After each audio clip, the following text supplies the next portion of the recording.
Issue নিয়ে রাজ্য রাজনীতি একেবারে তোলপাড়, আর তার মধ্যেই তৃণমূল কংগ্রেস নিজেদের প্রচেষ্টা করে যাচ্ছে জনসেবার। আমাদের সঙ্গে রয়েছেন বড় ষোলোর চেয়ারম্যান সুদীপ কোলেবাবু। সুদীপ বাবু, আপনাকে অনেক অনেক স্বাগত দ্য পাবলিক পোলে। আপনার কাছে যে প্রশ্নটা রাখবো, যে এখন অনেক ইস্যু রয়েছে, তার মধ্যে দিয়ে মাথা ঠান্ডা করে মানুষের জন্য কাজ চালিয়ে যাওয়া কিভাবে নিয়ে যাচ্ছেন আপনারা? না, এটা তো আমাদের একদিনের কোনো কর্মসূচি না, এটা নিত্য নৈমিত্তিক রেগুলার কর্মসূচি।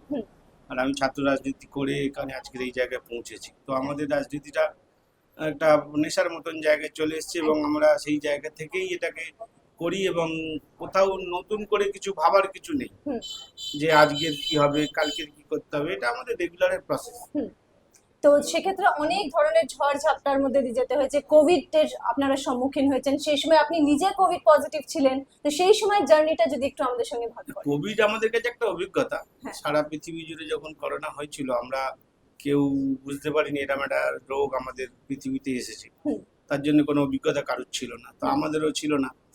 কিন্তু রেগুলারের যে অবস্থাটা দেখতে দেখতে দেখতে দেখতে আমরা কোথাও আস্তে আস্তে নিজেদেরকে হ্যাবিচুয়েটেড করেছি এবং কি করতে হবে আমরা সেইগুলো শিক্ষা নিয়েছি। একদম। একদিন কোনো রোগী ধরা পড়লো, তারপরে একটা নির্দেশিকা এলো, সেখান থেকে আমাদের কি করণীয়, কোথায় স্যানিটাইজ করতে হবে, কোথায় টেস্ট করতে হবে, কোথায় রুগীকে হসপিটালে ভর্তি করতে হবে, তারপরে সেই রুগী মারা গেলে তার মানে করতে হবে। সমস্ত রকম ব্যবস্থাগুলো আস্তে আস্তে আমরা রেগুলার পদ্ধতিতে শিখেছি।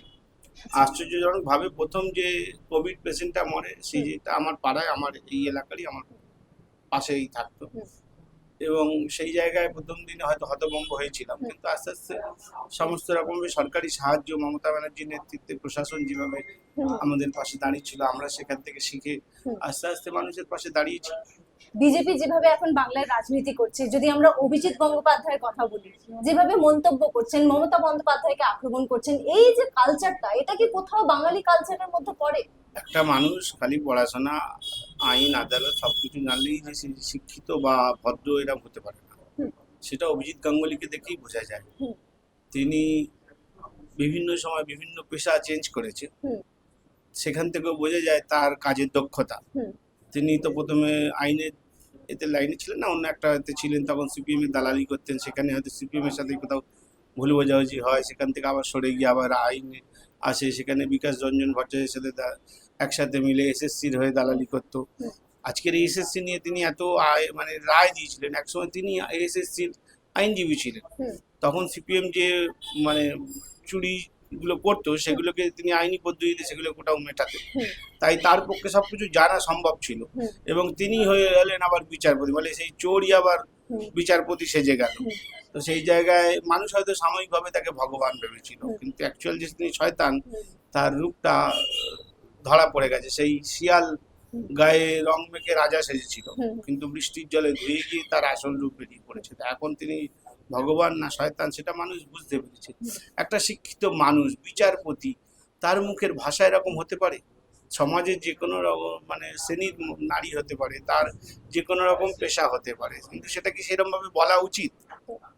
কিন্তু তিনি সেই সব তোয়াক্কা না করে বাংলার মুখ্যমন্ত্রীকে অপমান করতে গেছেন। এটা যে তার পক্ষে কত বড় দুর্বিষহ উঠবে, সেই 4 তারিখ তিনি টের পাবেন। আমরা রাজনৈতিকভাবেই সবটা মোকাবিলা করব। অভিজিৎ বাবুর জন্য 4 তারিখ আমরা অপেক্ষা করে থাকবো। আর ওবিসির যে সার্টিফিকেট বাতিলের যে বিষয়টা, এটা নিয়ে আপনার কি মতামত? এটা দেখুন, 2010-এর যে এটা রায় মানে থেকে রায় দিয়েছে, সেটা সবটা তৃণমূলের ঘাড়ে চাপানো হচ্ছে। আপনি বিভিন্ন সংবাদপত্র দেখেছেন, রায়ের কপিতেও লেখা আছে 10 সাল থেকে। একদম। তো 10 সালে তো তৃণমূল ছিল না, সিপিএমও দিয়ে গেছিল।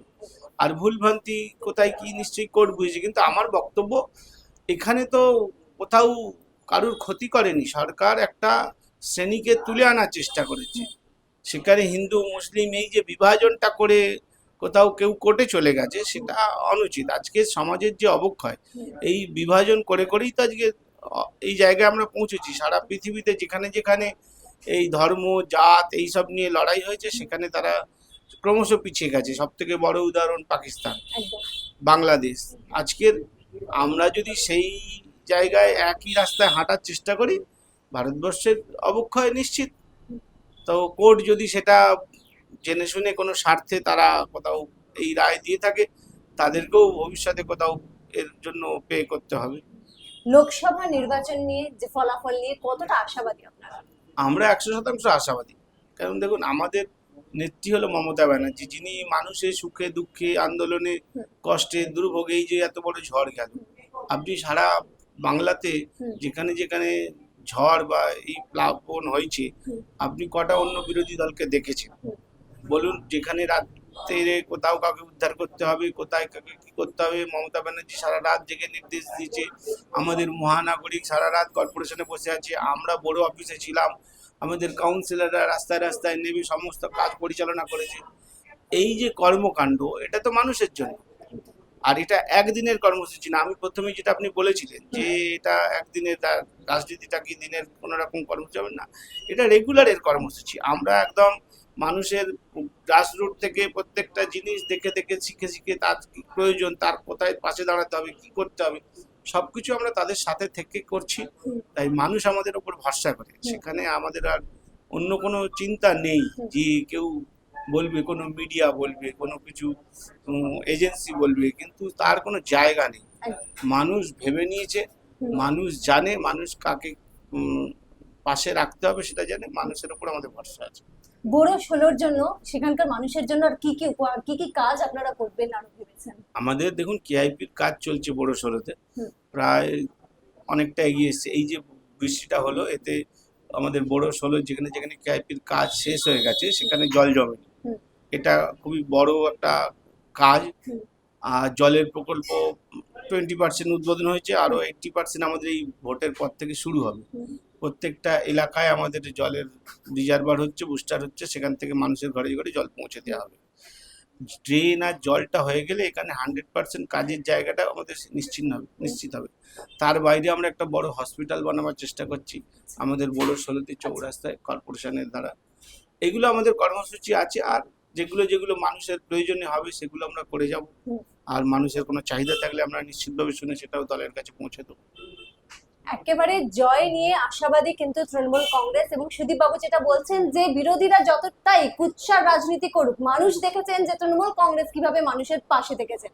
তবে অবশ্যই আমরা দেখবো যে ফলাফলের দিন মানুষ কি আবারও বেছে নেন তৃণমূল কংগ্রেসকে, কারণ আশাবাদী কিন্তু তৃণমূল কংগ্রেসের প্রত্যেক কর্মী, প্রত্যেকজন লিডার। তবে অবশ্যই আমরা ফলাফলের দিকে তো নজর রাখবই। দেখতে থাকবেন the public poll. Video journalist Argha ভাদুরীর সঙ্গে Shweta Bhattacharya, the public poll, Kolkata.